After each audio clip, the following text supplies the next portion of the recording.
Welcome, everyone. Thank you for being here tonight. We are here at the December 16th, 2024 regular business board meeting.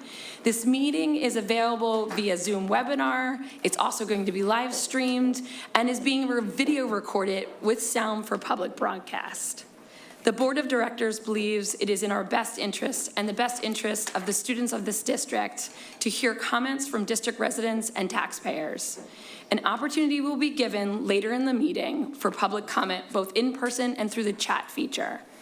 All participants joining via webinar who wish to comment will need to use the chat feature, which will be enabled during audience recognition time period on the agenda. If you are attending this meeting in person, you should be aware that other attendees may be recording this meeting as permitted by the Sunshine Act. That means that you could be recorded at any time, speaking at the podium, of course what's in the chat, but also the comments that you make at your seat.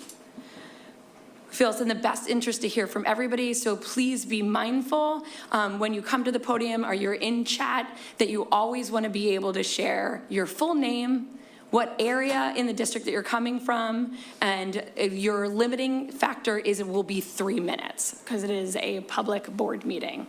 So thank you all and welcome. Okay, I'm gonna actually kick it off tonight. I just wanna move this a little bit closer. And no, it does not wanna come closer. It wants to make me stretch. When we think about how we work in this district, there's so much work that happens every single day. And as we come towards the end of this year, I always find that it is important for everybody to take a moment of reflection and to really take this time at the end of the year as we're going through this process and give an opportunity for reflection, but also to think about how we come into the new year around renewal. So it gives us an opportunity at the end of the year to really think through successes that we've had, but also acknowledge the work that we need to do to develop rigorous and comprehensive approaches for the challenging work that lies ahead. It's been challenging work this last year, years before, and what's ahead of us as well.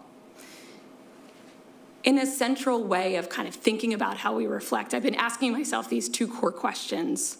One, are we staying true to the values, our shared values, and keeping a focus on our students? And 2, in Lower Merion, are we giving every student the tools that they need for success? And we as a district, are we removing barriers that hold them back? One of the most critical values that is guiding our work at a school district is equity. Equity means that ensuring that every student has what they need to thrive. This is the cornerstone of public education, and we know that children cannot reach their full potential unless they feel safe and they are equipped with the specific tools that they need for success. This is extremely important that all of this happens and comes together, but it's also extremely important that kids feel like they're in a safe, trusted environment and they have an adult and peers that believe in them. And that is so much of what the school district has to do, teaching all those fundamentals and ensuring that our kids feel that they are believed in and can do more. Each child comes to us with a different and unique set of needs and talents. And it's our job to help our students build on the knowledge that they come with and to connect to the prior knowledge, connect their experiences, and in their roles in the district, be able to live and breathe their own valued story. We were going to support them with tools, and we're going to do this in alignment with partners like our parents and our families and our larger community. But we also remember that equity is not just an individual circumstance. It's also about recognizing the systematic and external forces, whether they're local or they're global, that could impact our children. And it impacts our children differently. It depends on their background, their life experience, their understandings. Our responsibility is to meet the needs of a diverse community in a holistic way, but creating an ecosystem within our schools that uplifts and values every single one of our kids. This work is extremely difficult. We all know that. And it intersects with so many complex challenges. It involves achievement gaps. It intersects with racism, with anti-Semitism, with discrimination in so many different forms, and other things that are deeply rooted in our society. And we have to deal with all of it. We have to work through all of it together. Tonight, Ms. Schaefer and members of the administration team will present a plan that represents months of thoughtful collaboration. This approach includes steps to educate our students, to educate our staff on anti-Semitism, on racism. It is also going to be a way to present how this school district is beginning to deeply improve the data collection and how they will follow up when there are incidents. It's also about expanding the learning experience to really truly reflect our diverse community. I do have so much confidence in our teachers. I do have so much confidence in this board and our administration. But most importantly, and we always center on this, we believe in our students. We believe in the work that they do, and we believe in who they are and who they will lead us forward being. Together, we can create a culture that is safe. It represents and is a part of belonging, and it has high expectations for every single one of our kids. The last part of this is I really want to thank the entire community, both the ones online and the ones in front of us, for all they do in this continued work. This is an entire neighborhood and a community that has to build this together, and that means we have to build reciprocal trust amongst each other. We have to ensure transparency and accountability, and we also have to ensure respect for one another. And this is all in the service of our kids. So thank you for coming to the end of this year with all of us doing this hard work, and thank you for helping us and doing it together in the deep work we need to do moving forward. And with that, I'd like to turn it over to Ms. Schaefer to kind of present the plan.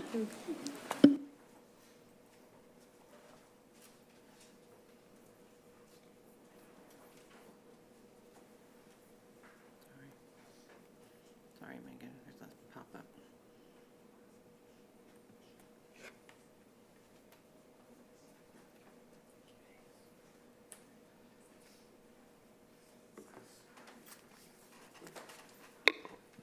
Good evening, everyone, board, administration, who I spent most of the day with, and our community members. As Dr. Sautner said as part of her opening remarks, is we live in a community that cares very deeply, and I've always said part of the work, or part of being a part of this organization, is believing in continuous improvement. And if you're not up for that, this isn't the place for you. And I believe in our staff and our administration, and we're up to that task of reflecting and moving forward in ways that meet the moment and the needs of the community and the needs of our larger community. So with that, I want to pick up where I left off a couple weeks ago. It was about 11 o'clock at night. We were talking about a plan of action, and there were some details I wasn't able to share that evening, but hope to give more of an update today, as well as we'll transition into some other highlights of things that are going on in our school community. So with that, I echo what Dr. Sautner spoke about, and we are certainly committed to creating safe, inclusive, and respectful environments where all students and staff feel valued. While our ongoing equity efforts provide the foundation for belonging and seek to address systemic disparities, the initiatives that I'm going to talk about tonight focus on targeted learning opportunities to confront hate directly.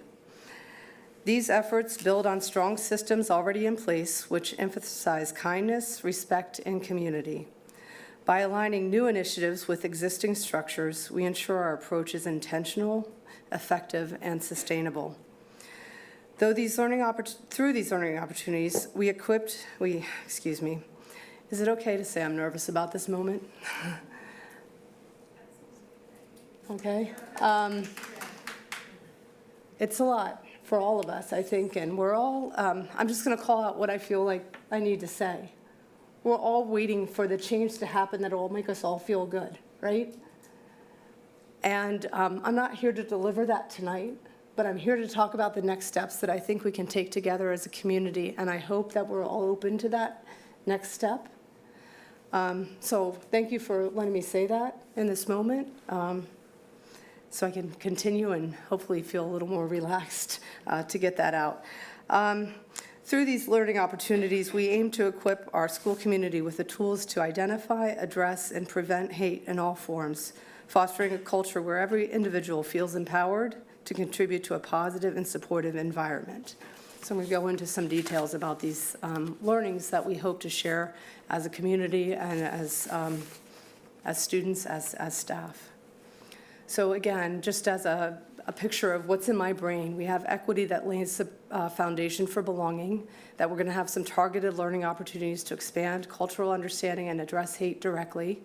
It builds on existing systems. That was really important to us as we thought about what we have in place and how do we do this in a way that's sustainable, that's meaningful, that has impact with our students and our staff.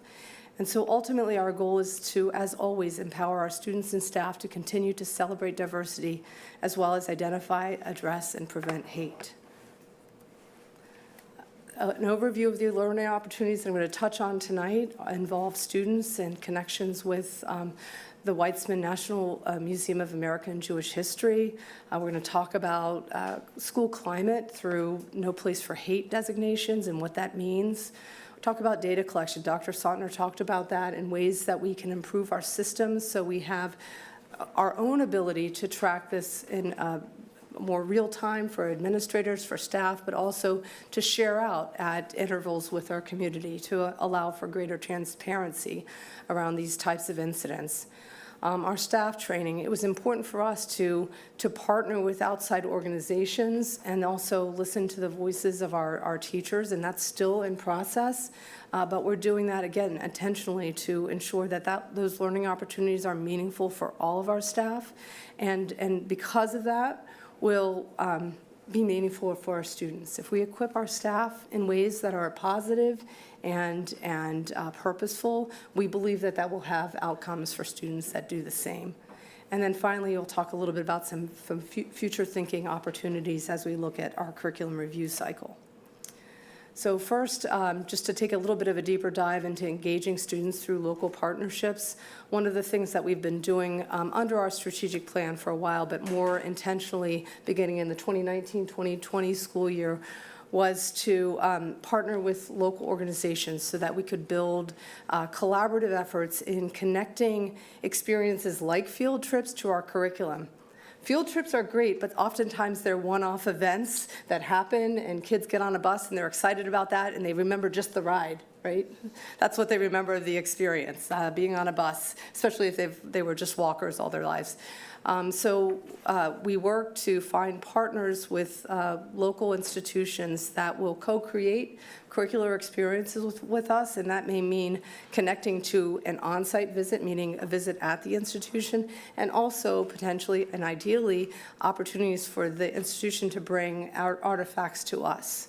So it's not just a one and done, but something that's more embedded into our curriculum. So with the Weitzman, they stepped up to the plate last year under Dr. Yanni's leadership and said, these are things that we can offer. We began those explorations. More recently, we were able to have our other members of our leadership team, teachers, connect with the Weitzman to say, these are experiences that we believe are valuable and connected to the learning that's happening in the classrooms at these grade levels, and also were appropriate, age appropriate for those time periods. So you can see on the screen, we're looking at grade 4, grade 6, and grade 9 for partnership experiences with the Weitzman Museum beginning after the new year. Because this is year one, and as with all of our year one explorations with residencies, they're not fully formed because we've been in the process of development, but we are definitely looking to pilot opportunities this spring and then on into the future. I'm sorry, I missed a slide. The other initiative that we're continuing in our schools is our partnership with the ADL to ensure that all of our secondary schools are designated as no place for hate. schools and what that ADL designation means. It's a brand. Obviously, many people are familiar with No Place to Hate. Most people know what it means, even if they've never attended a No Place for Hate school. But there's a designated curriculum and activities that each school is required to complete. The ADL provides that oversight and assurance that we are doing that with fidelity. So we are going to ensure that all of our secondary schools earn that designation, and we are working on that currently. Many of our secondary schools already have that designation. One of the other items that I'm particularly excited about is moving to a new data tracking system that allows for us to put in more specific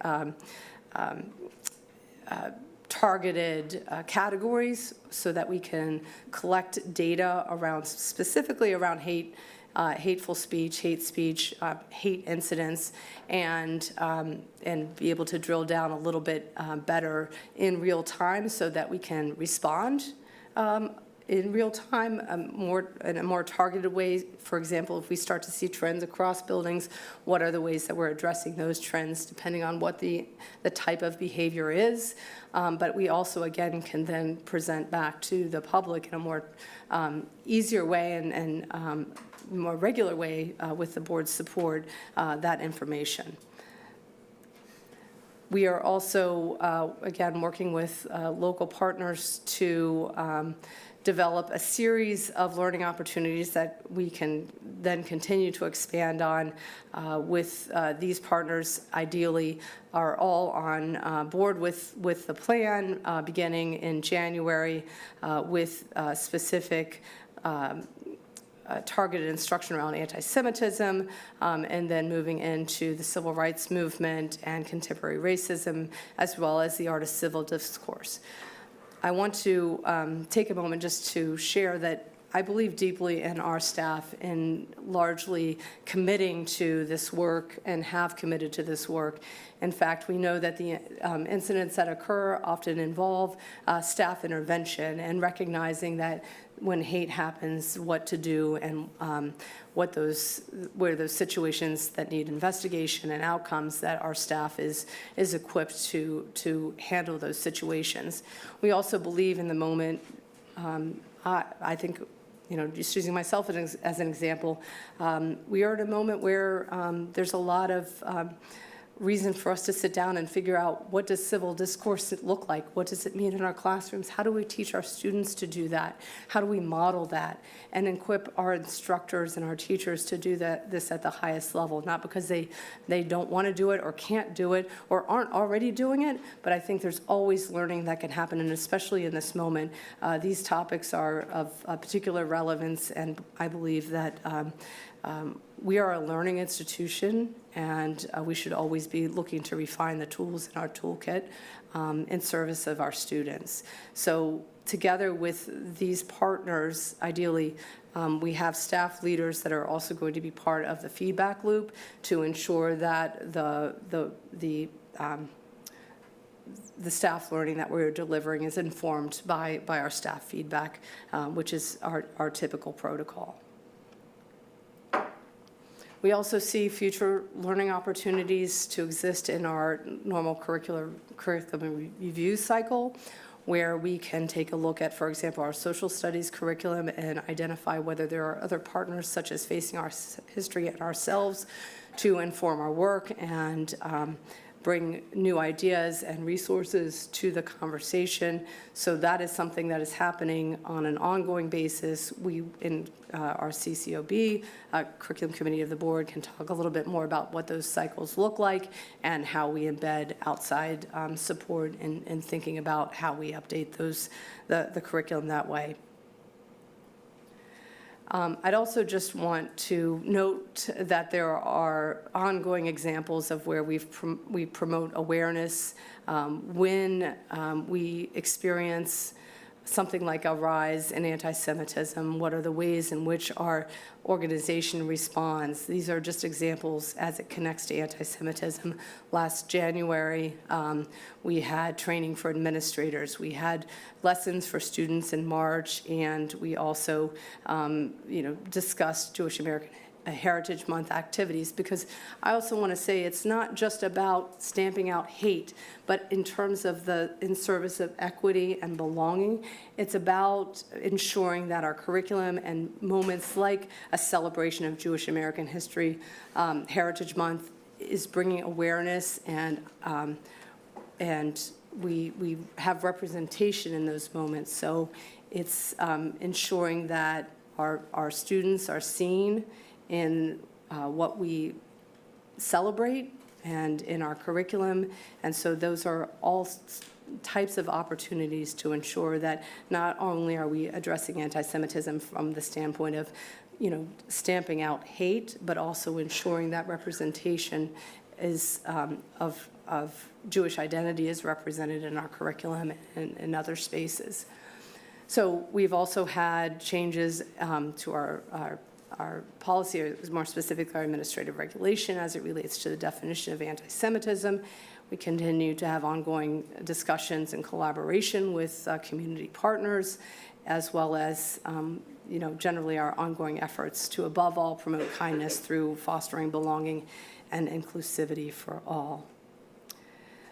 So on that note, I'm going to switch to my general update for the district, because I think it connects to that idea of we are connected in a lot of different ways, and one of those other ways is to ensure that other identities are represented in the work that we do. And one of the opportunities that I've had that I feel very grateful to have had since taking on this acting role is to continue the partnership with the Committee for Special Education, and I believe there's representation here tonight.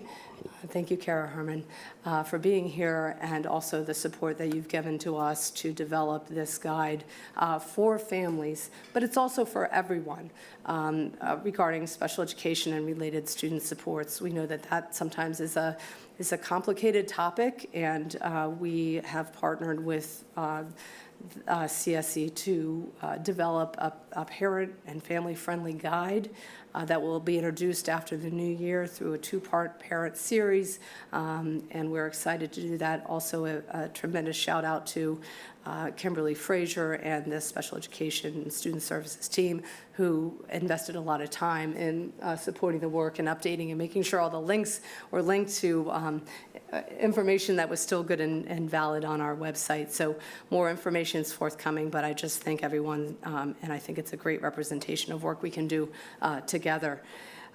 Similarly, I just wanted to give a shout out, which is part of our agenda tonight, to the Interschool Council.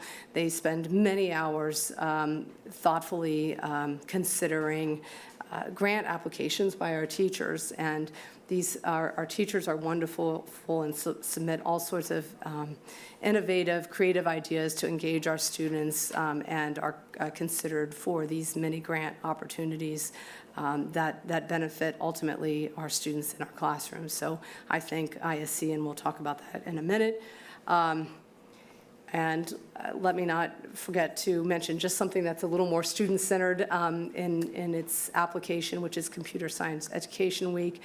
We do a lot of activities around this in our schools that students get excited about. It's an opportunity, certainly in the moment, to ensure that our students are feeling connected virtually and otherwise, in ways that are positive, that they get access to different types of opportunities during this week. And we highlight Computer Science Education Week this week with a lot of activities.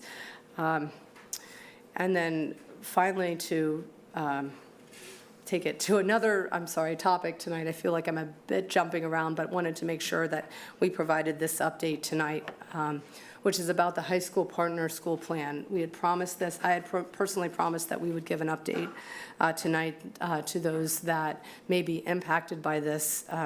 To first and foremost, we spent a lot of time thinking about how this plan operationalized in year one. And for those that are new to this and may not know anything about the partner school plan, we instituted a plan this year to alleviate some of the enrollment pressures at Lower Merion High School. And this was year one. We look to see whether that had helped, and it has helped. We've had a number of students that were partner schooled to Harriton. They are provided transportation to get to Harriton rather than being assigned to Lower Merion High School. In the future, though, we had to figure out a way to do this more systematically, so there was some understanding of what those numbers look like, so there was more transparency to our community. So moving forward, our students, the process that we follow currently for eighth grade students rising into ninth grade, they will continue to have choice, as has always been in place for those students that are eligible for choice. Beyond that, we anticipate that new students arriving or enrolling, at least probably through June, will have an opportunity to join Lower Merion if they are in the Lower Merion attendance zone, up until we are capped at 375 students for grade 9. Grades 10, 11, and 12 will be capped at 375, 400, and 400. Currently at Lower Merion, we are anticipated to be almost over 375 by the beginning of next year. We'll currently, based on the numbers today, will be over 400 and 400. So any newly enrolling student to Lower Merion next year would likely be partner schooled if they are enrolling at grades 10, 11, and 12. And so we will continue to monitor this closely. We will put this information out on the website. We will help families navigate this, but for the most part, those students all of the students that are currently with us in 8th grade will continue to have their selection honored, and we will work within these parameters moving forward for the balance of the year. Again, more details will be available on our website as it relates to this partner school plan. And then finally, I wanted to update just on some upcoming meetings. This Wednesday, we are meeting as a committee to address race and education, our CARE committee, at 4 o'clock. At that time, we are going to take a deeper dive into the student data presentation, the student data, as well as the presentation from the curriculum committee meeting. This will give us an opportunity to dive a little deeper, have some more robust question and answer sessions on some of these topics, and we look forward to that. And December 20th, as I don't believe was mentioned yet, but will be mentioned again later in this tonight, the Finance Committee will be meeting on Friday morning to discuss the audit report and an overview of our budget process. And last but not least, before I turn this over to Dr. Sondrum, we did most recently get some inquiries about math acceleration, and I wanted to ask Mr. Weinstein to just give a brief update on that as to next steps. Sure. Thank you. In the last 2 weeks, our middle school sent out their annual letters on math sequence and acceleration. The letters share the criteria for accelerating a grade level of math. These letters are shared annually in December and May, and the December and May letters are exactly the same. Over the years, there have been many iterations of this sequence as we learn from our experiences. For example, when I was an elementary principal in this district in 2015, students had one opportunity to accelerate in math. It was in 4th grade. As an equity initiative, each year we've added, and since then, we now have on-ramps and off-ramps from 4th grade all the way to high school. Kids understand math developmentally in different times, and we allow them to transition to an accelerated level during those times. We did, as Ms. Schaefer referenced, we did have questions about that acceleration, how these decisions are made. So to answer those questions, we want to prepare to present that on January 13th at CCOB, and we'll make a presentation on that, answer your questions before that and during that night as well. Thank you. That concludes my update. And just to clarify, because the font was a little small on a couple of those slides, this will be up on the website tomorrow? Sorry, I'm looking at Amy. It's all right. It's me. Sorry, Denise. It's on Board Docs now. Great. And then we will also put it up on the website. Wonderful, But thank it is you. on Board Docs for people to access now. Thank you very much. We just always want to make sure that everybody has the opportunity to kind of dive deep, go through it, and then ask questions at a follow-up conversation. Thank you very much.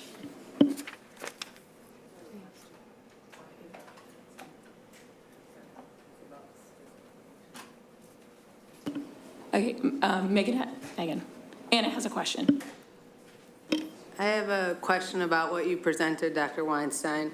Are we first of all, the December and May letters were not the same that went out, so are we to assume that the criteria is on pause until you present the information and it goes through the correct process of committee and then board presentation?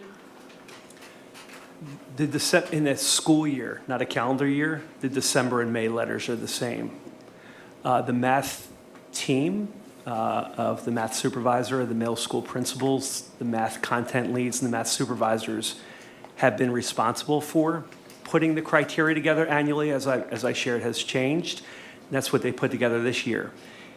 As we always do in schools, if we learn information to have us do something different, we do that. But currently, that's the process, and January 13th is an information session. Okay, I'm still not clear. So you're saying the information stands and moves forward even though there are concerns from community and the information that was presented in May and then presented in December has impact on our students, that you're moving forward without receiving feedback or responding to the inquiries from the community? I just want to be clear. You want to be clear on, say, ask I want to again. be clear on if we're pausing on the criteria that was put out in December The until it's criteria, actually presented and we can hear from community and hear from how it's impacting students and have the inquiries that have been sent to the administration and to the board responded to, because families are currently taking action based on that criteria that impacts their students negatively. And I don't want to have students for the next 4 weeks be in limbo while we're waiting to hear that the board is just doing what they were going to do anyways.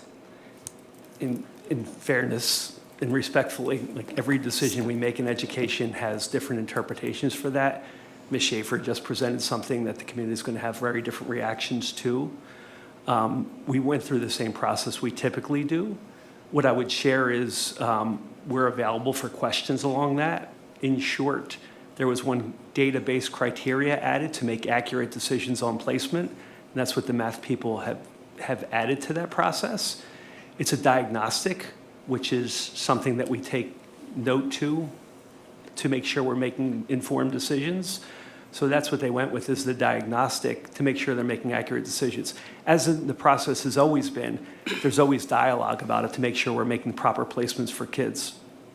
Okay, respectfully, that's not the only criteria that was changed. And respectfully, my question still stands that when is the community and when are the board members that sit on the curriculum committee and others able to weigh in and be in dialogue? Because to date, emails have not been responded to. Community members still have questions. And what I hear you saying is the decision's already been made, and because it was done that way in the past, that's the way we're going to do it in the future. And in alignment with Dr. Schaefer's presentation, that's actually not what she said, how we expect us all to work in partnership and learn together for what's best for students. So I respectfully request that it be paused until the process is followed to value community voice and impact on students and not just have decisions made based on what has always been done. We're going to present January 13th. We will hear voice. Thank you. And my request for stays that students not be impacted and that you pause on the implementation of the criteria that was changed.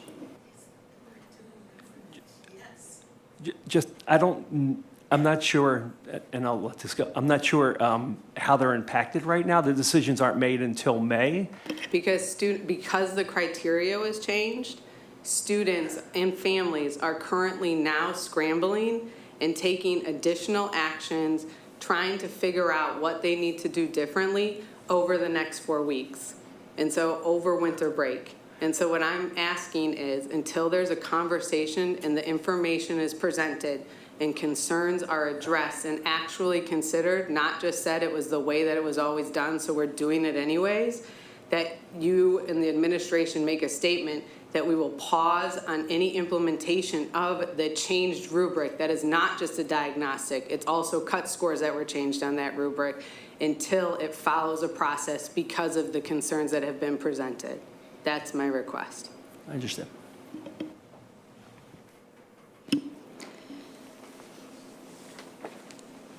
Okay, everyone. So that meeting, the curriculum meeting will be in January. Just confirm, Denise, for me again. January 13th. January 13th. Thank you very much. I just wanted to take one beat before we move on to committee reports. And I do want to thank the ISC for the work that they do throughout the year to support our HSAs, our parents, our schools, and our community. And on behalf of the entire board, as school board of directors, we gratefully accept this mini grant award and thank you so much for that support. And now on to our student representatives. BJ and Maya, would you like to present for us tonight? Yes. Good evening, everyone. As we wrap up 2024, there's a lot going on in Lower Merion academics, culture, and art. Winter sports are off to a great start, and we're excited to see how well they continue to perform. The semi-annual Parents' Night Out took place on December 14th. The French and Spanish clubs are having a joint meeting together tomorrow, December 17th, where they'll be making churros and hot chocolate to celebrate the holidays. Lower Merion students have a fantastic opportunity to meet with Mary Jo Daly, the Pennsylvania State Representative for the 148th District. She'll be visiting LM on Wednesday, December 18th, during Lunch and Learn. Mary Jo Daly plays a key role in shaping state laws, budgets, and policies. An exciting opportunity to learn more about her work and ask questions that matter. The Best Buddies Club will be hosting their annual holiday party Wednesday, December 18th, from 6 to 8 p.m. in the cafeteria. The LM Girls Spark, a club that spreads awareness for girls' empowerment, is hosting their holiday party on Thursday, December 19th. The Aces Harmony will have their music department fall concert event on Thursday, December 19th. Science Olympiad are selling donuts from December 17th to the 20th to raise money for STEM. Winterfest will be taking place this Friday, December 20th. During this time, our school has been collecting non-perishable food items and toiletries, as well as other items to donate to shelters around Philly. In January, what better way to start the year than to continue the spirit of giving? The National Honor Society will be participating in the Rising Stars fundraising competition for Make-A-Wish. It's an 8-week-long competition to raise the most money. The MLK Day of Service, gift baskets, and the Amazing Ace competition are all ways for fundraising by students. Last but not least, congratulations to my fellow seniors as they celebrate their hard work and continue to commit to their selected future schools or embark on new paths.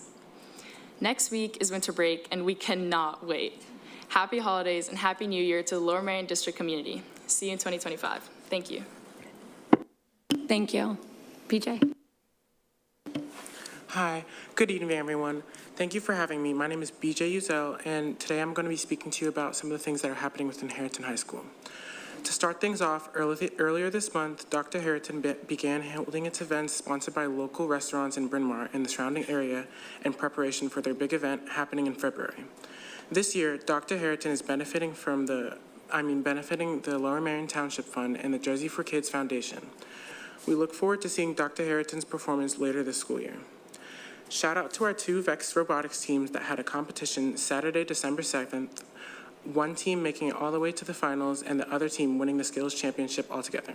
Way to go, Rams. During the month of December, Harrington held its annual Candygram event, a Harrington fundraiser where students pay to have candy canes delivered to their friends in holiday spirit. Speaking of holiday spirit, Harrington also concluded its Hallway Wars event, where each grade competed against each other in decorating a given hallway of the school, bringing some holiday spirit to life. The juniors crushed the competition, with all judges voting unanimously for their hallway decorations, themed Winter Woodlands. Prizes for the juniors include a movie day on Friday, December 20th, and for those who participated in decorating, a second prize that has yet to be revealed. Way to go, juniors. Lastly, Harrington's swim team competed against Lower Merion in a close head-to-head competition and ultimately won against them in a fast-paced relay race, an astounding victory for the Rams. That's all from Harrington. Thank you for listening and have a happy holiday. Thank you so much. We really appreciate the updates, and we look forward to hearing more every time that you come. And it's always really helpful when you guys share all the amazing things that you're doing and any kind of feedback and thoughts that you have from the schools. So I just want to encourage that as we move forward. And now we move on. Can I actually suggest one thing to the students? So I love hearing like the updates, but if you want, like it's not an assignment, you don't have to. But if you wanted to bring some like pictures of all the things you're describing, like the teams and the events and the music, I would love to see them. And you don't have to, but if you'd like to share, you're certainly invited to bring those next month. Okay. You can just forward them to me, and then while you're speaking, I'll put them up for you. Okay. Ready for me? Sorry, we gave you a lot of assignments, but we really, if you haven't heard it, we like to hear your voice. We center your voices. And yes, I am ready for an update from a committee. And just to make sure everybody knows, Sarah Thomas is online. She is doing us all a favor and not coming to the board meeting sick. And I really personally appreciate that. And now to committee reports. Before I get to my committee report, I just wanted to reiterate the congratulations to everyone who won an ISC mini grant, and thanks to the ISC.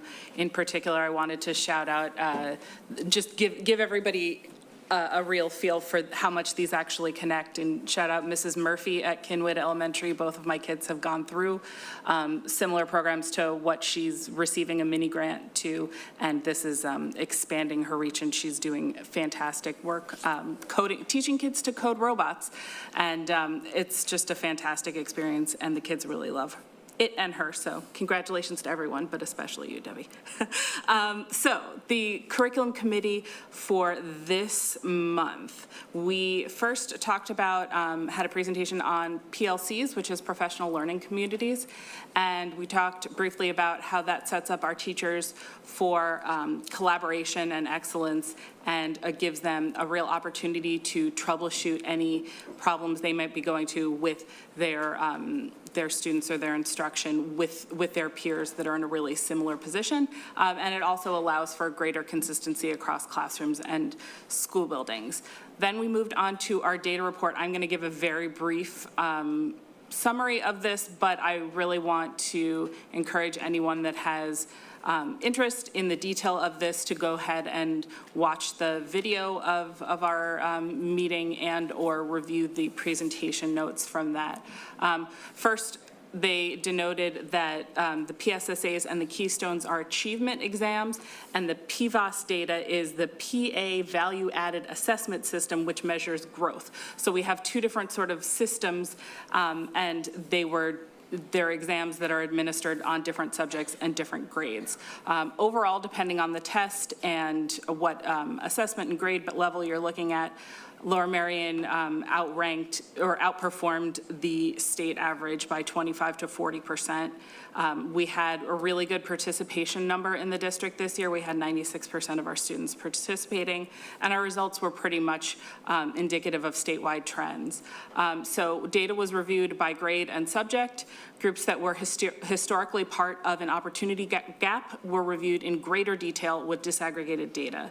This will also be the focus of this month's CARE meeting, which Ms. Schaefer mentioned, and that will be this Wednesday afternoon at 4 o'clock in the library in LM.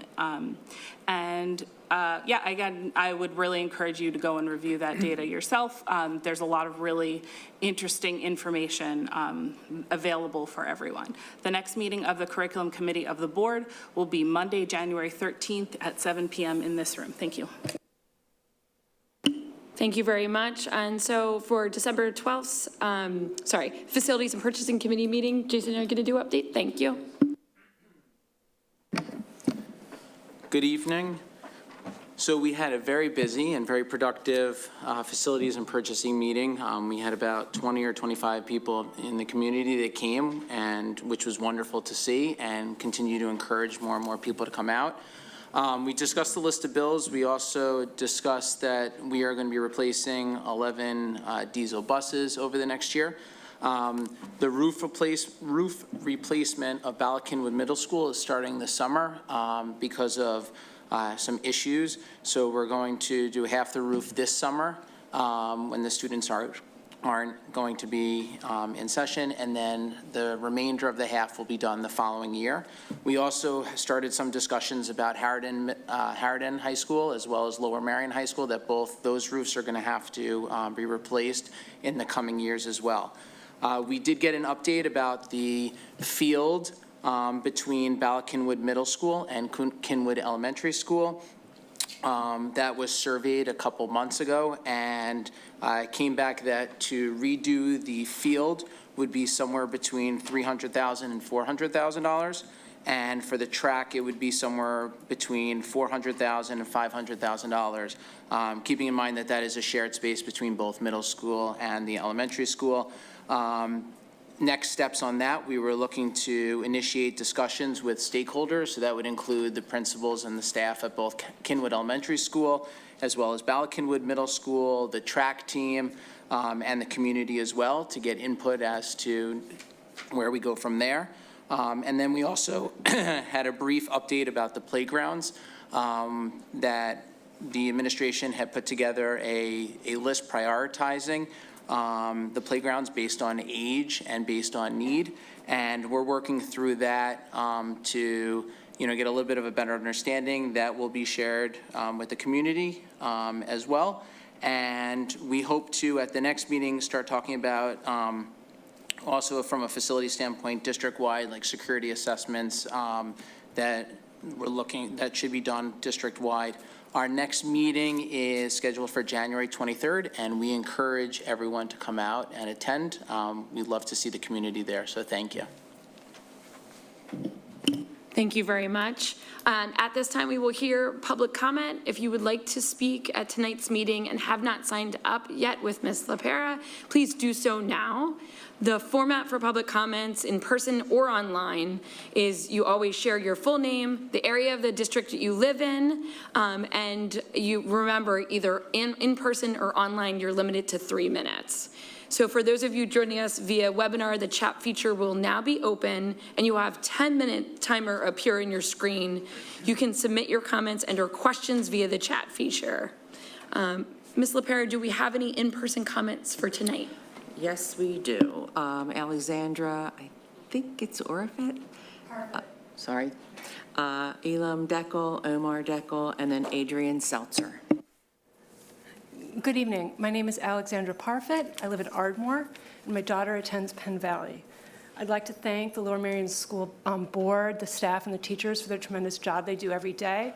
I'm even more impressed by the board tonight. I was a high school French teacher briefly. That was the hardest job I've ever done. I lasted 1 year. So I truly believe that technology and social media have only made parents and teachers' jobs harder. And to take concrete action, I've been working with John Bellis, who presented here. He's a Penguin father, to promote the Wait Until 8th pledge within our community. So that is a national movement of parents who get together and they promise to delay giving their kids smartphones until the end of 8th grade. This is completely voluntary. We're not interested in imposing our beliefs on anyone. This is a flexible pledge. If you want to make it stricter, you can wait until later. But it does allow for dumb phones, for iPads, for watches, if you need to get in touch with your kid. So I'd like to thank the board for their support of our initiative and to ask them to continue supporting us by allowing us to disseminate Wait Until 8th materials, to include us in conversations about technology and just their general support. In the words of the novelist E.M. Forster, only connect. Thank you very much. Thank you very much.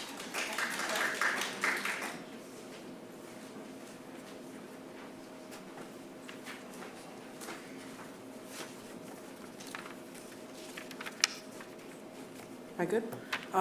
Good evening, everyone. My name is Elam Deckel. I'm a 13-year-old 8th grader, and I attend Walsh Valley Middle School. As you already know, I spoke last month about an incident of anti-Semitism that occurred on Friday, November 15th. That Tuesday, the board and Superintendent Schaefer released emails to the community denouncing anti-Semitism and confirming that a plan for anti-Semitism training is to take effect and will be released by December 2nd. Since then, I've heard many rumors about this incident from my friends and fellow classmates. From these rumors, I can confirm that other than close friends and family who I've told and members of school administration, no one knows what happened and have been in the dark since. I've had friends asking me, what did this person say? He told me this, and some people think this happened over email. It is now December 16th, 2 weeks after the supposed anti-Semitism training plan was to be released. Other than what you've stated today, we haven't heard much about the plan, other than a Philadelphia Inquirer article released on the 3rd saying the plan had been pushed back. In the article, the plan was was delayed due to a meeting running late. So, the delay shows that anti-Semitism training and prevention are at the lowest possible priority of the school board and administration, along with the fact that the person saying these anti-Semitic chants and actions only received a mere 2-day suspension for his actions, which is about the same, if not less, than I've seen people get for starting a fight. Anti-Semitism is a serious topic that must be addressed early. Children are hardwired to learn from their mistakes, and the more we wait, the worse it can get. As the Indian-Canadian writer Rohinton Mistry once said, if you ignore the little things, they become big problems. Little actions that go unchecked at childhood will become bigger problems down the line that, if said at the wrong environment, can be disastrous. Thank you.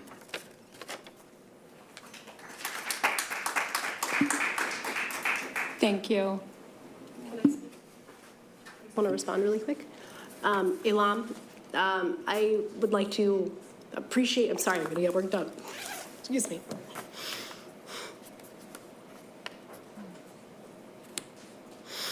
Excuse me, I'm sorry. I regretted not responding to you when you spoke last time, because this is a very emotional topic, of course, but because you, by speaking and by being here, you demonstrate our responsibility to you and to all students at the district, and you help hold us accountable.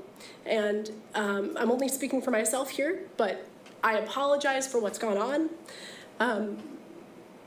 We take it seriously, and you should continue to advocate for yourself. Excuse me, I'm sorry. Thank you.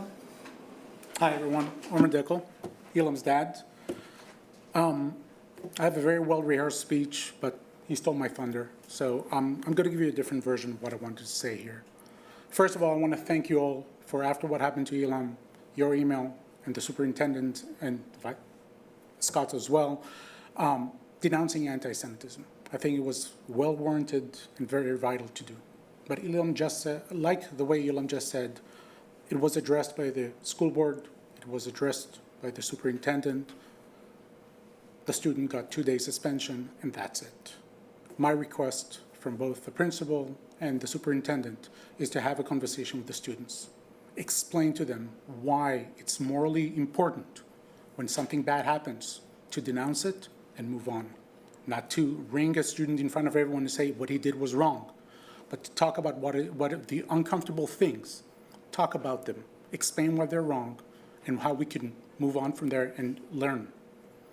The problem is I hit some sort of a barrier with a lack of drive or ability or excuses why this cannot happen in Welsh Valley or in the school district, and please prove me wrong if that's not the case. My problem with that is, me as a father, the most important thing to me is to allow my children to be good people. Education comes second. Being successful comes third. The most important thing is being good, wholesome people that contribute to the society and the community we live in. And that cannot happen when there's bad things that are occurring and we're not standing up and saying this was wrong. I listened to Megan Schaefer's presentation. She talked about shared values. She talked about, the local things that we do. She talked about community improvements, improving the climate within the school. All those things will only occur with you as leadership standing up when something happens that we do not appreciate or like and saying this is wrong, should not happen again.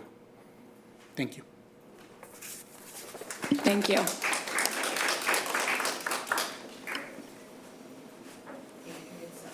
Adrian Seltzer, Ruth Jenkins, Evan Davis, and then Fatima Rogers. Excuse me, we didn't know that we have to sign up. That we want to speak as So if you would like to sign up, you can come up. Do you have the clipboard, Denise?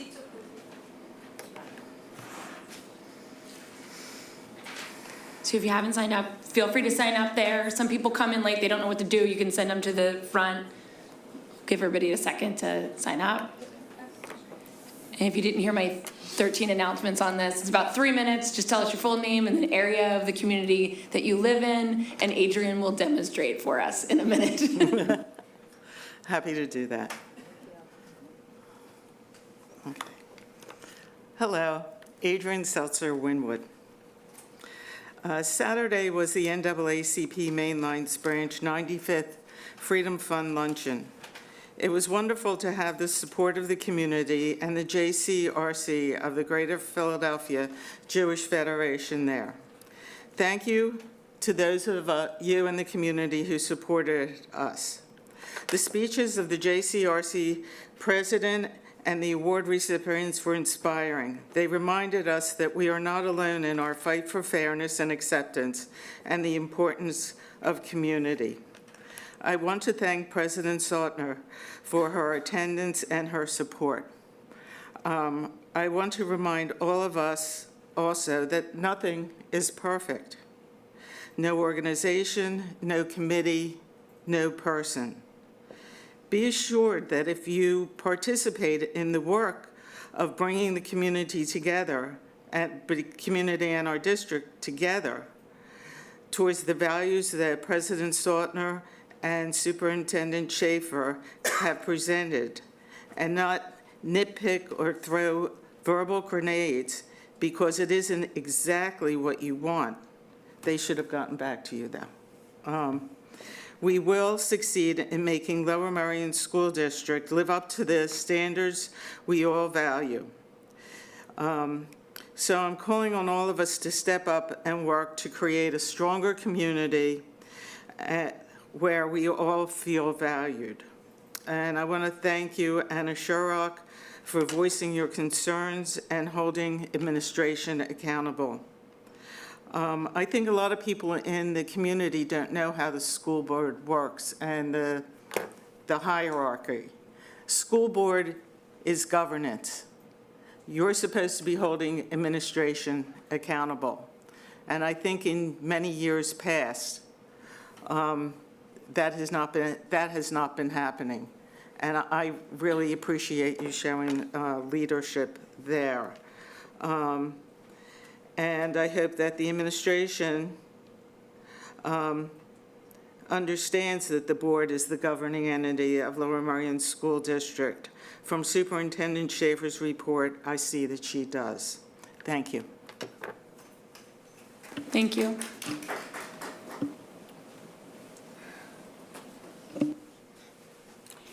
Ruth Jenkin, Wynwood, Pennsylvania. Number one, I want to thank Dr. Johnson for locking down Lower Merion. We have been asking for that for many, many years.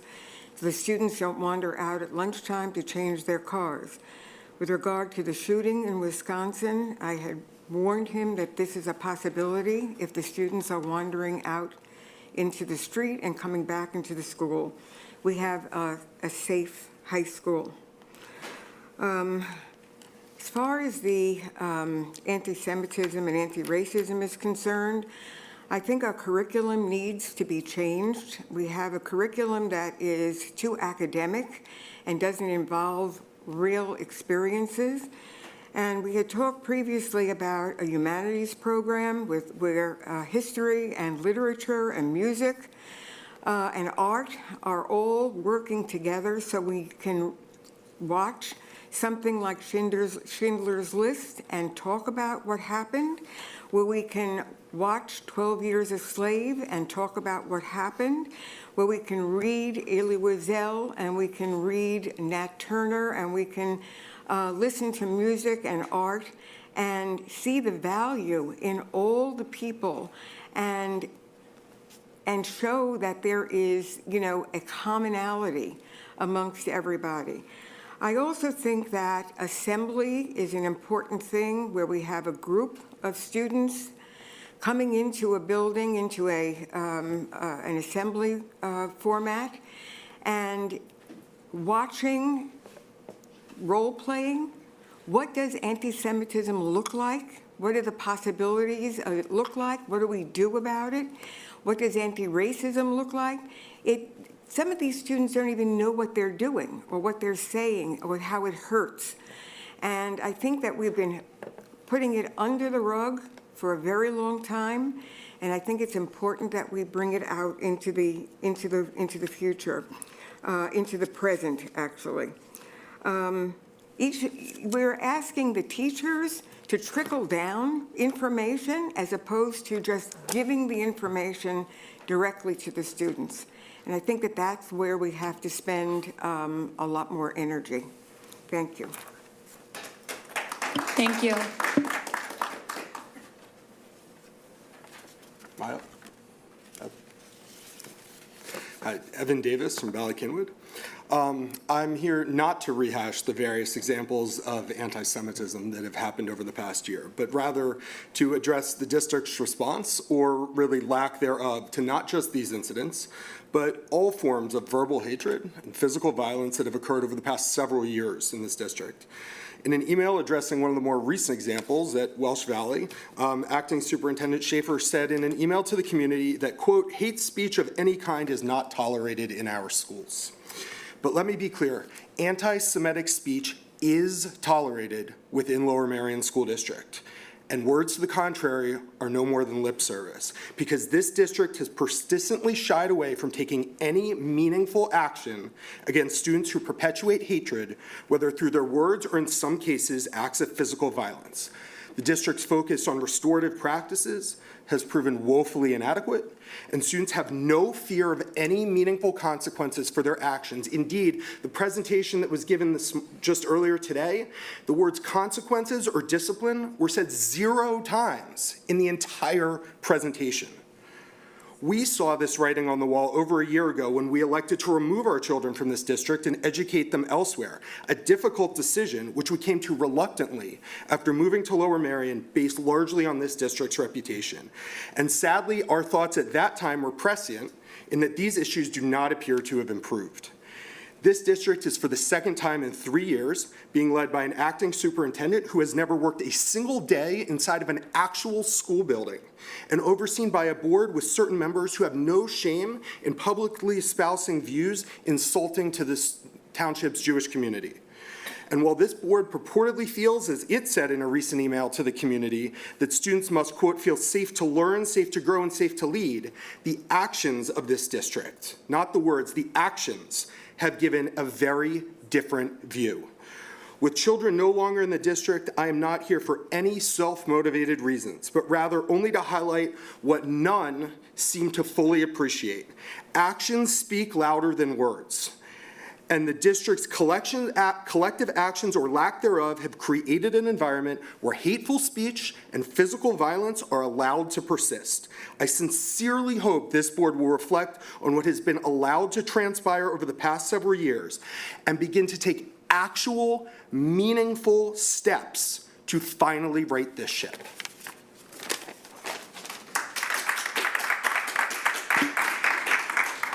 After Fatima, we have Crystal Goodwin, then Talia Reiner Brodetsky, sorry.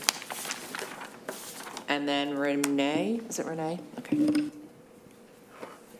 Greetings, my name is Fatima Rogers, Bala Kenwood, Pennsylvania resident. Our daughter started school in Lower Merion School District in 1st grade. We've had the privilege and honor of having a distinguished set of educators. When she was in 4th grade, she wanted to accelerate in math. However, after speaking to other educators and her teacher, we felt it was best that she remain at grade level so she doesn't have gaps in her learning. After speaking to other educators and math majors, we decided acceleration from Math 6 to Math 7-8 was the perfect fit for our daughter since 7th and 8th grade math standards overlap. According to the Pennsylvania Department of Education, having built a strong foundation at K-5, students can do hands-on learning in geometry, algebra, probability, and statistics. Students who have mastered the content and skills through the 7th grade will be well prepared for algebra in grade 8. It was not until December 9th that we heard IXL will be part of the criteria. When I shared this message with our daughter, her response was, why didn't they say this in September so I could focus on IXL? As an educator, I would have loved to work this out at the school level, but this appears to be a change that was made centrally. So I emailed Dr. Lilly late December 9th. He responded on December 10th. His email simply reiterated and revised procedure and did not seek to understand my points, nor did he reach out and ask me for a meeting or phone call to hear my perspectives and rationale for accelerating our daughter. I attempted to follow the chain of command. I emailed our acting superintendent and board members on December 10th. To date, I only received response from 2 board members. It is unacceptable that no one from central administration has called me or emailed to schedule a meeting with me to discuss this. This brings me to 3 concerns I have with the revised criteria. Mr. Weinstein, I respectfully disagree with your comments. Point 1, the use of IXL diagnostic score as a criteria. Why wasn't the IXL diagnostic communicated to families and students until December? The new piece of criteria can potentially add undue stress on students and staff. Also, when you Google IXL, it clearly states you must try to answer 10 to 15 questions a week to keep your levels and recommendations up to date. It also states, no, you cannot significantly improve your IXL diagnostic score if you don't actively use the IXL program, as the diagnostic is designed to assess the current understanding of the skills based on the questions you answer within the platform. Not using IXL means you won't be exposed to the practice questions and concepts needed to perform on the diagnostic itself. If administrators are not holding the teachers accountable to the program, teachers aren't holding the students accountable to the program, how did the district decide to use IXL as a criteria? Also, why isn't IXL listed on the district's website under assessment, where it clearly lists DRP and PSSA? Point 2, cut scores for the cumulative assessment were changed. 80% to 100% last year was worth 10 points. The revised has an 80 to 90% for 7 points. However, when you look at the district website under grading, A's and B's are considered above average. Point 3, tracking students beginning in 4th grade. As a parent of a minority student who was skeptical about purchasing a home in Lower Merion due to the achievement gap, we now realize our very capable daughter, who has an A average in math, has the potential to be 2 years below her peers in mathematics in a district she has resided in since she was 2 years old. I'm sorry. Oh, you're done. Perfect timing. Thank you. I will exit by saying, we talk about achievement, we talk about achievement gaps. This is an opportunity gap. My daughter has 2 parents at home, both educated. Me with a doctor, my husband with a master's in education. It is not acceptable to not have a telephone call or an email response. I thank you, Anna Charette, for holding people accountable to make certain that our voices as members of this community are heard.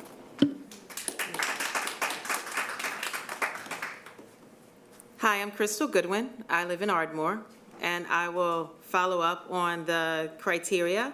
And it's similar. I will not repeat what Dr. Rogers said, but my daughter, Gabrielle, is in Welsh Valley, and she's in the 6th grade. And again, just learning about the criteria changing in December is unacceptable.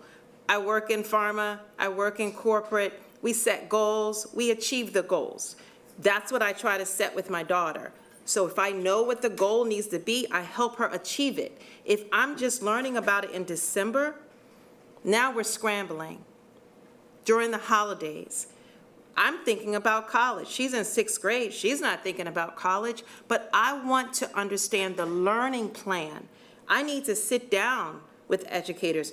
I sat in on the last curriculum meeting. I was amazed by all the data that was available and volunteered to help as a parent and as a business person to help understand and dissect the data so that we then could put a plan together to achieve it together. And so learning about a plan in December, a change in plan, it doesn't look like partnership, unfortunately. And my daughter is on a 504. So I'm thankful for the opportunities that she can take the cumulative part of it and then start it and finish it. I'm thankful for that. She got a 95. So it's not about speed. It's about skill.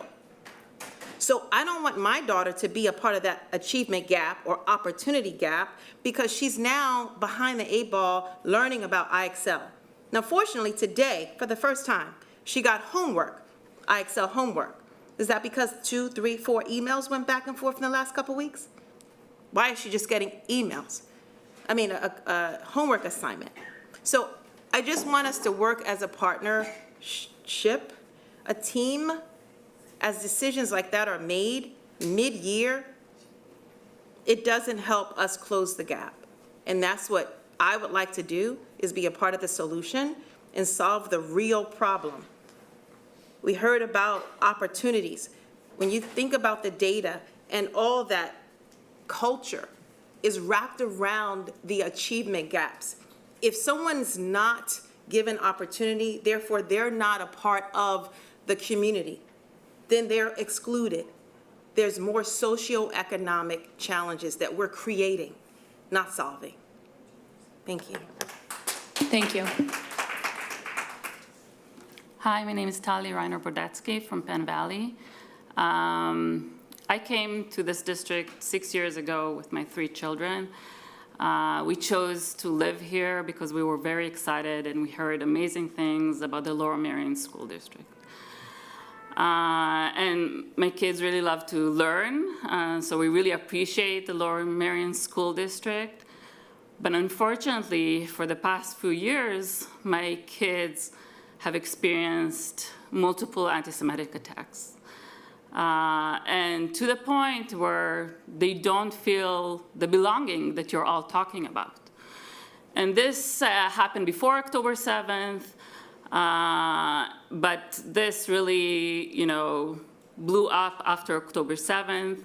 And Ms. Schaefer, we've talked over a year ago, we've talked October 23. But since then, nothing has been done. And the only thing we constantly ask for is, please educate the kids. I don't need your sympathy. I don't need staff members to cry with me over the phone about what my kids are experiencing. I need to see actions in the school. I want the kids in the school district to be educated about what's appropriate and what's not appropriate. Kids are bringing whatever they're bringing, their baggage from home. They're hearing things on social media.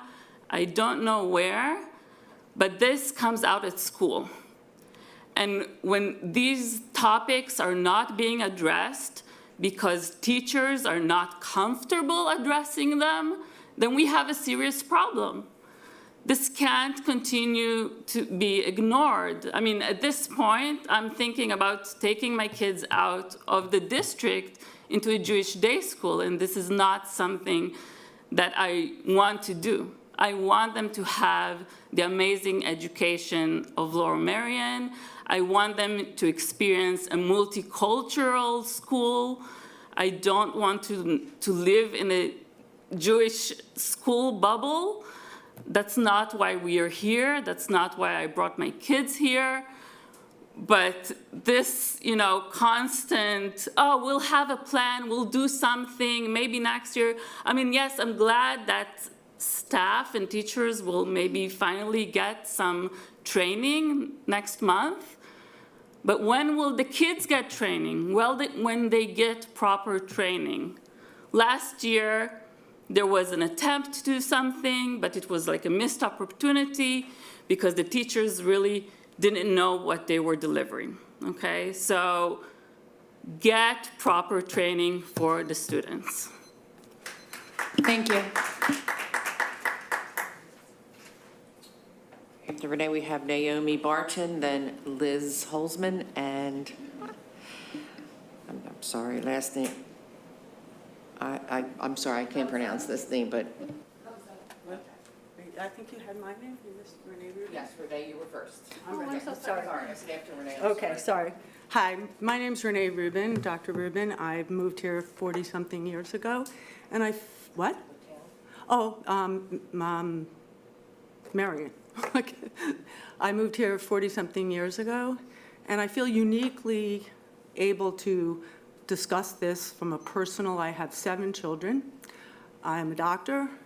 I am a first-generation American whose family was slaughtered in the Holocaust. So this is all very deeply emotional for me and very real. Okay? In the words of Hitler, he said, and I'm going to quote this because it's probably the only time I ever agreed with Hitler, is that we forget. Very much we forget. And people forget. Just feed them the propaganda because the public understands only what you want them to understand, not the truth. And what we've been learning now is propaganda.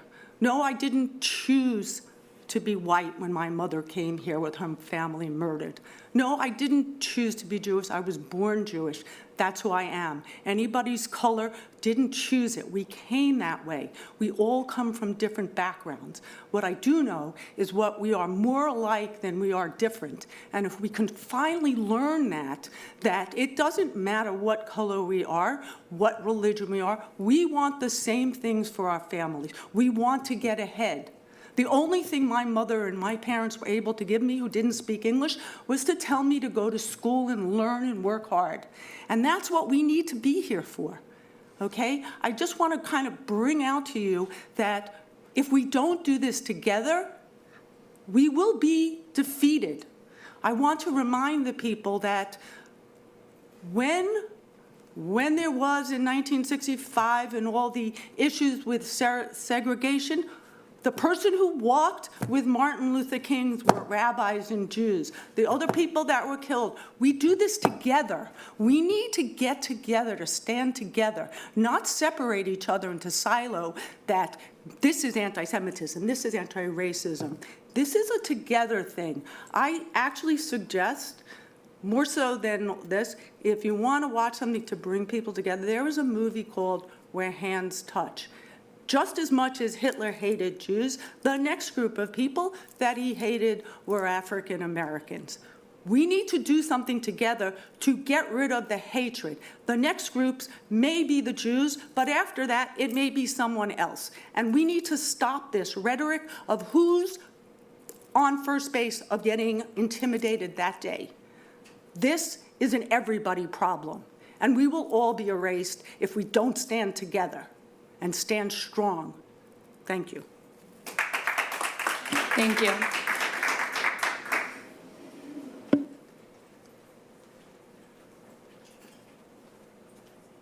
Hello, I'm Naomi Barton from Marion Station.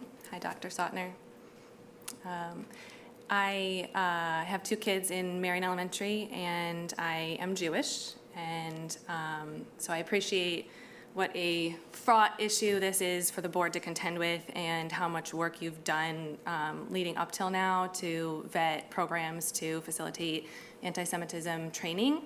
But I and other like-minded members in the community, I don't claim to speak for anybody else, but I know that there is a sentiment of really deep concern about partnering with organizations that rely on the ADL to define and quantify anti-Semitism, when that's an organization that's been discredited, that's been cited by Wikipedia as a source of disinformation on the basis of the fact that their statistics are citing peaceful pro-Palestinian activism as incidents of anti-Semitism. And so in the interest of promoting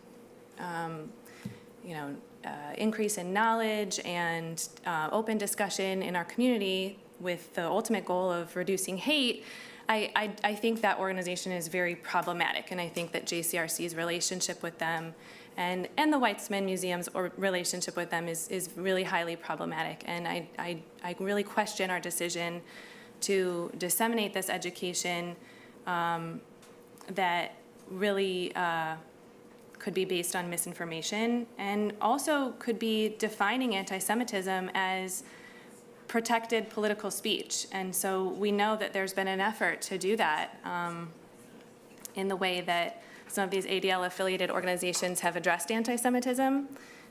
We know that that their definitions of anti-Semitism, at least without having seen their curriculum, we can only assume that these are the definitions they're using on their websites, and that those definitions equate anti-Semitism with protected political speech. And so in the interest of promoting inclusion and a diversity of ideas and a safe space for all of our students, including those with all political views, I appreciate how much work you've done to vet these organizations up until now, but I regret that there was not an opportunity for feedback from the community prior to this announcement, but there are many community members that have some very serious concerns about these organizations and would respectfully like to suggest several others, including Diaspora Alliance, Jewish Bridge Project, Parcio, which may be highly, much less partisan and and I think more in the spirit of the espoused values of the board.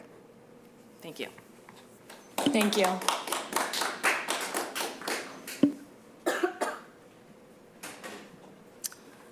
Good evening. My name is Liz Holzman. I live in Marion Station, Pennsylvania.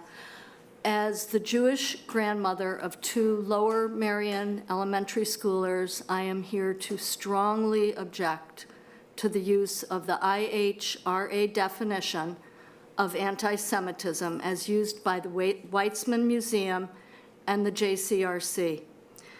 The use of the IHRA definition is in direct contradiction of principles of free speech, since it conflates anti-Zionism with anti-Semitism. Zionism is not a religion and has nothing to do with race or ethnicity. There are, in fact, more Christian Zionists in this country than there are Jewish Zionists. Zionism is the political belief that there should be a Jewish homeland in Palestine through the colonization of Palestine. Anti-Semitism, on the other hand, is a form of bigotry against Jewish people simply because they are Jewish. I want my grandchildren to be educated to understand the difference and to be tolerant of political discourse that includes a diversity of ideas and opinions. Is it acceptable to say you're a cheap Jew? No, definitely not. That statement clearly includes prejudiced and negative ideas about Jews as people. Is it okay to say that Israel is a state that is perpetrating genocide? Yes. You don't have to agree with that statement, but it is completely acceptable when we support free speech to criticize the actions of a state. I am myself an anti-Zionist and a proud Jew. I believe that my anti-Zionism is supported by my Jewish values. You don't have to agree with that. You just need to let me freely state it. And we need to make sure that our kids are educated in an environment that encourages free speech. The IHRA definition, by equating anti-Zionism with anti-Semitism, is designed to silence criticism of Zionism and is a violation of our right and duty to free speech. Thank you. Thank you.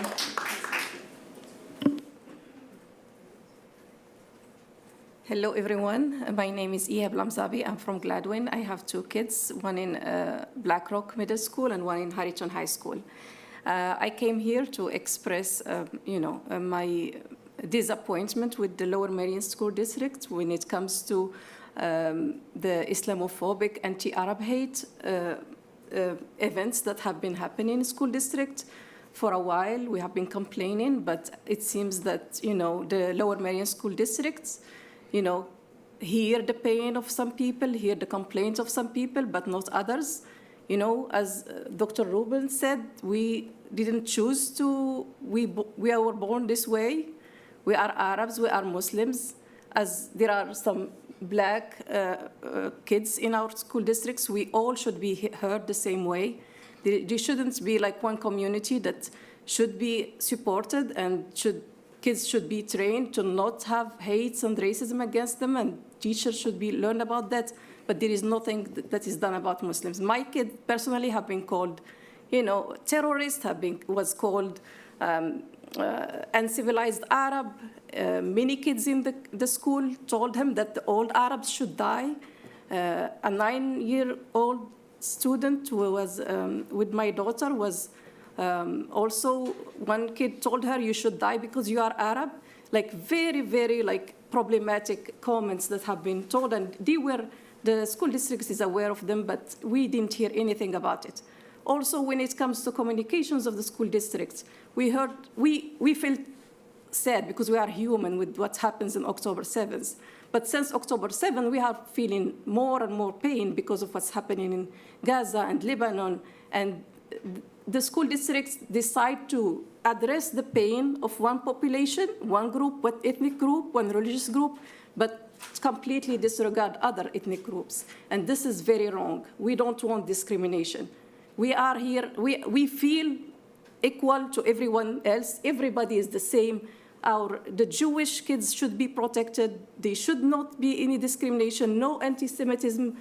It shouldn't exist. This is something we should teach our kids to all learn how to respect each other, to all learn how to feel the humanity of each other. We should not accept that some kids can tell other kids, you should die, and other kids, nobody should do it. Like, it's never acceptable. But I see that there is some acceptance when it's said to one group of people, but as it should be, should never be accepted to any kid. So I'm like, in solidarity with all the Jewish parents, they should speak up when hate is expressed against their kids, as I should speak up, and as our Black parents should speak up. So that's why I'm here. And also the ADL definition conflicts a lot of politics with anti-Semitism, and I totally disagree. Thank you. Thank you very much. I just have one more. Daphne Ofer.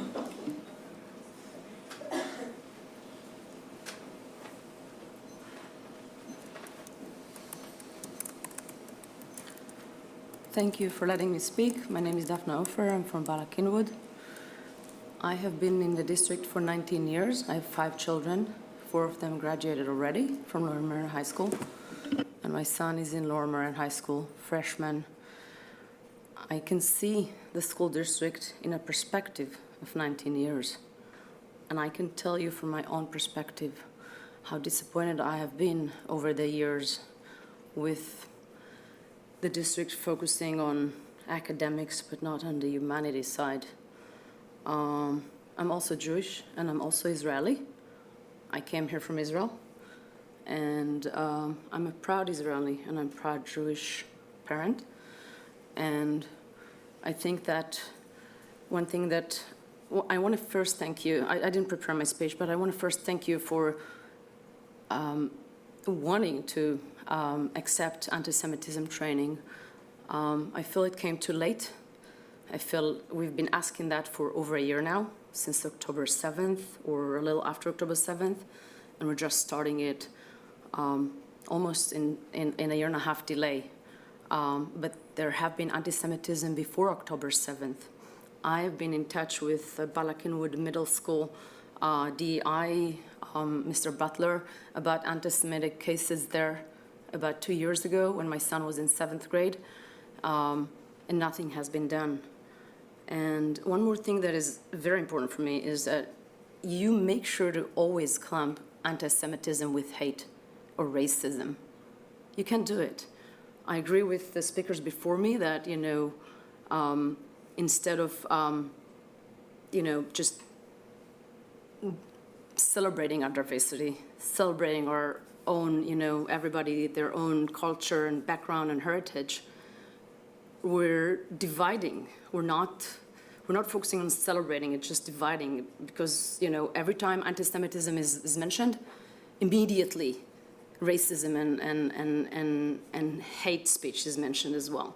So, when you focus on anti-Semitism, immediately on your slide there was racism training. So I'm not opposed to any racism training, and I think that should be, but it shouldn't be clumped together. It shouldn't be like one after another every time somebody says that. I have nothing against, Palestinians or Arabs or Muslims. I think everybody deserves the same, like everybody else said, but, when we're asking for anti-Semitism training, it's because there is a huge rise in anti-Semitism. I haven't seen or haven't heard of huge rise in Islamophobia or racism. There have been racism, there have been Islamophobia, always, like anti-Semitism. But in the past year, anti-Semitism has risen like 100%. Thank you. Thank you.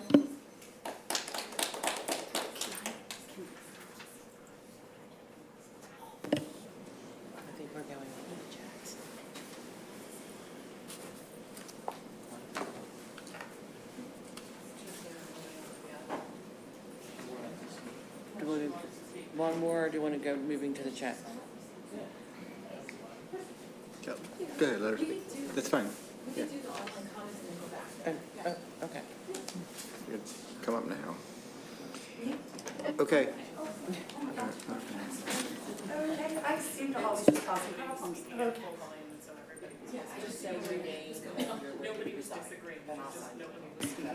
All you.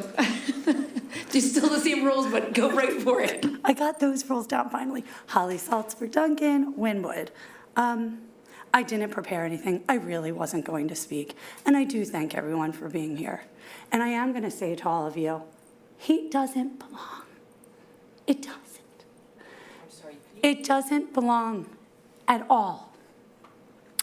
And most Jewish people that have stood up, as well as others, but I hear us say, everyone deserves respect. Ma'am, could you please direct your comments Everyone to the deserves Thank you. respect, I'm sorry. Everyone deserves respect, and hate doesn't belong, and it doesn't belong for anyone, and I would stand next to anyone and say that. And I just hope and wish people would say it for me too, for Jewish people too. And when we are going to look at facts, if we could look at vetted organizations, that would be great. Not something like Wikipedia that anyone can write on. And Zionism is the belief that Israel can exist for Jewish people amongst others, our ancestral homeland. It does not alienate anyone else. And there are many people other than Jews that do live in Israel. And all of our children matter. And at a time when anti-Semitism, I think, is 300% on the rise, it is not unfair to ask from some education and training at all. So I thank you for making it happen. And yes, I wish it happened yesterday, but it does need to happen, and it is okay for it to stand alone. It deserves to stand alone. We all matter. I matter. Whether you like my skin color or not, I matter. And I am an ethnicity, and I am a religion, and I am proud of it all. And I'm sorry I'm a little emotional. I was really just taken aback. I thank you for your time, and I thank you for the community for listening. Thank you. Now we're going to move to online comments. Solicitor Ruse, could you please read those for us? Yes, happy to. Jill Bergman, Penn Valley. I am strongly supportive of making sure all LMSD playgrounds are inclusive and accessible for all students. All children benefit from this in so many ways. I was surprised and disappointed to learn that this has not already been addressed. It is a fundamental right for all of our children to have equal access. Thanks. Talia Neeson, Ardmore. Will JHM be implemented in all schools this spring? Last year, only a few schools participated. If so, what curriculum and content will be used? Lisa Prosnitz, Penn Valley. The Interschool Council is thrilled to offer these mini grants on the agenda tonight to the schools in our district. We're thrilled to have been able to fully fund 8 applications, partially fund 3. This is in addition to the 11 grants we were able to fund in the spring with the additional support of the Lower Merion Education Foundation. It is really exciting to learn about our teachers' innovative ideas and look forward to hearing more about their successes in time to come. For anyone able to come, tomorrow morning, the ISC will be hosting the monthly roundtable, welcoming Dr. Mike Johnson, speaking about the transition between 8th and 9th grade. The meeting will be held in the administration building and over Zoom. For more information about the ISC, please email isc.copresidents@gmail.com. Hello, my name is Sana Garner Ardmore. I am the parent of an incoming kindergartner, fall 2025. Like many children in the district, my son has disabilities.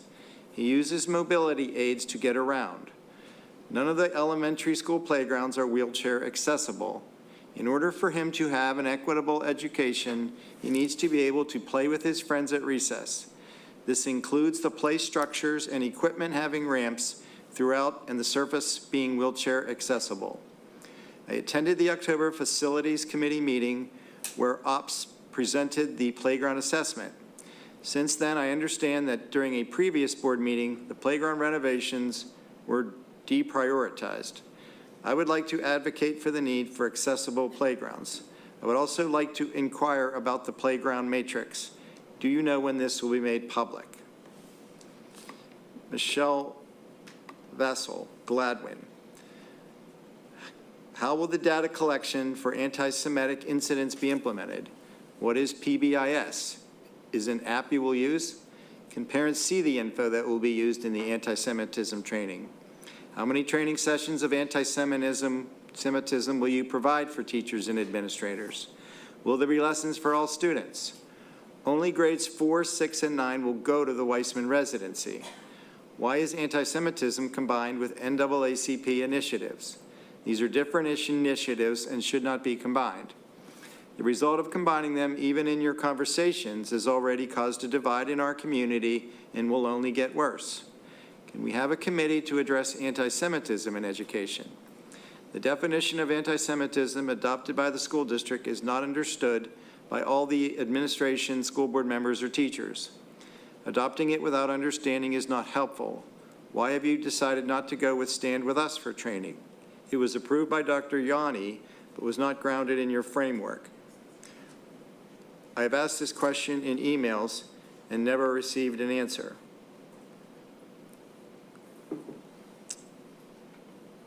Next is Jen Schwartz, Marion Station, in support of accessible playground renovation.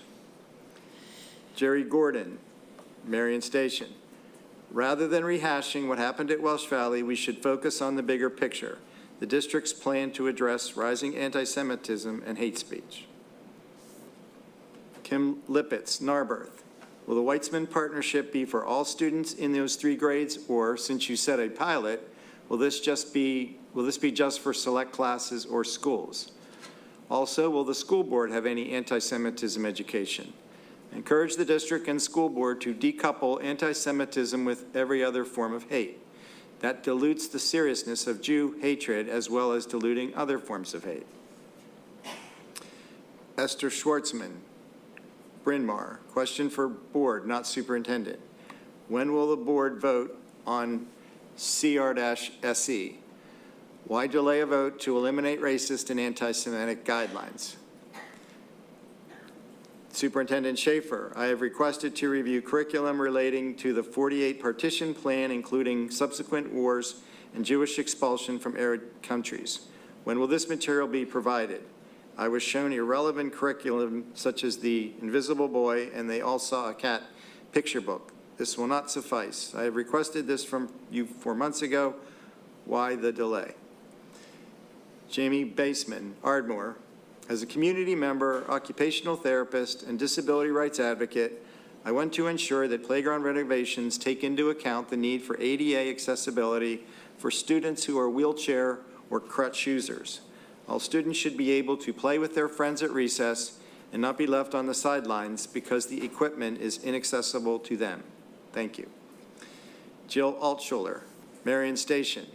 Is the district doing anything with the belonging survey results from last year? Also, in addition to board docs, could you please put the board meeting presentations on the school district website where they could be easily found? Thank you. Janice Lipsitz, Marion Station. I appreciate Ms. Schaefer's presentation on anti-Semitism and would like to ask about the plan for ensuring that the desired outcomes are experienced. Training is one important element. However, training alone will not create change. Leadership development is necessary, ensuring clear teacher expectations. For example, on awareness of teacher bias in the classroom or defining clear process for approval of media used in the classroom is imperative. In addition, educator observation and coaching to reinforce what is learned is key. Finally, goals and both short and long-term measurements must be in place so that we can determine if the efforts are meeting the mark or need to refine actions taken. Note that this applies to all efforts in the district. Accountability must happen when the district invests taxpayer dollars in any initiative, and we have been lacking measures and accountability. Karen Averill, Bala Kinwood. Can you please provide more details on what parts of the anti-Semitism training are mandatory and which are optional for all levels, students, the board, and staff? How will this training then be implemented to prevent incidents like what happened to Elon or other forms, I think she meant Elam, or other forms of hate, including racism or anti-LGBTQ, are not tolerated, and this truly becomes a community with no tolerance for hate of any kind? Change and no tolerance for hate must start with the adults on the board and then the staff. Many thanks. Amanda Cobair, Wynwood. I attended the Facilities and Purchasing meeting last week and plan to attend the one next month to stress the importance of wheelchair-accessible playgrounds in Lower Merion School District. To my knowledge, none of the elementary schools have accessible playgrounds, and I hope that is something that will change within the next year. As a mother to 2 elementary school-age children, one neurotypical, one neurodivergent, I can't express how important it is that all children get to play together in this environment. Looking forward to an update in January. Thank you. Hi, my name is Alexis Hales. I live in Marion Station. I'm writing to let you know that I am in favor of accessible playground renovations. Children of all abilities should have access to all facilities to use and play with their friends. Thank you. Jennifer Magnus, Wynwood, logging my support of accessible playground renovations. Thank you. I don't know the name. S. Schreff, no, we don't have a place. Miranda Hughes, please make renovations to the school playgrounds so that they are accessible to all children, including those who are disabled, example, in wheelchairs. These renovations should include adding ramps and using rubber mats instead of wood chips. The same Miranda Hughes Ardmore. Oh, I'm sorry, Miranda Hughes Ardmore. Melanie Klein Narberth, I want to share my support for playground renovations to make them accessible for children with all abilities. Thank you. Emily Zoltek, Ardmore. I am the parent of a Penn Valley student. I want to comment in support of the playground renovations that were discussed at the Facilities and Purchasing meeting last week. LMSD lacks school playgrounds that are wheelchair accessible. LMSD needs accessible school playgrounds so that all children in the school district have access and can play together. Thanks. Next, Jenna Oberlander, Penn Valley. My oldest child will start kindergarten in the fall. I would like to express my strong support for accessible playgrounds. All of our children deserve the opportunity to play with all of their peers. All of our children need to see that no child should be left out or excluded just because that child may have different strengths or weaknesses. It is my hope that by the time that my son starts attending kindergarten, that there is a plan to address this issue. Thank you. That's all the comments in the chat. Thank you very much. Names and places. There was just one comment in the beginning that we just need to clarify about the JHM, but I don't know if the person is still on. There was an acronym used. It was Tali Nissim. Tali, if you're still on there. Does anybody, or do you know what it stands for? It's Jewish Heritage Month. I think that was one of the. Got it. Thank you. I just want to Sorry, make sure we're all clear. so many acronyms and all these things. We really appreciate everyone bearing with us and supplying the full acronyms. I know I too have been that person at a meeting saying, what does this mean? So thanks, everybody. Appreciate that. Group solved. Okay, now we're going to move to the consent agenda, but I would like to pull item 13A from the consent agenda. Sarah has a question about it. Sarah Thomas, online. Please still be online. Yep. I am. Do you want me to ask my question now? That would be great, Sarah. Sure. It's the agenda item regarding the revision to the calendar for this school year. And I just wanted to clarify if there are any changes that are being made between today's date and the end of June. Or the end of the school year. Were there any changes to days in that period of time? The change that was made that you're seeing this evening is the December 23rd and 24th are holidays. They were not designated as holidays on the original, and the 25th, on the original board-approved calendar. It only said winter break. And so because our employees follow this calendar as well, they needed to make sure that, we needed to make sure that it was a board-approved holiday. It's part of the contract. Thank you. So the calendar for students hasn't changed at all? No, the students are all fine. It was really only an employee, a staff issue based on the contract. Okay, thanks for the clarification. You're welcome. Yes. That's why you made the change, right? What's Christmas break? No, it's for 12 months. Yeah, just to add a little more clarification to that, that was for 12-month employees. Our teachers and staff is already off during that time, and that was pursuant to the new collective bargaining agreement that those additional days were identified.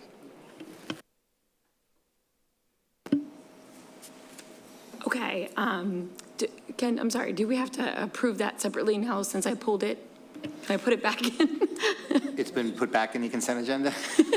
No, you don't. You can now make a motion to approve the consent agenda, which now includes item 13A. Okay.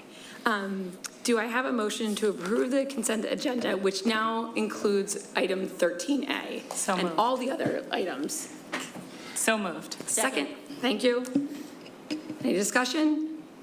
All in favor? Aye. Thank you, Sarah. Any opposed? Abstentions? Motion passes.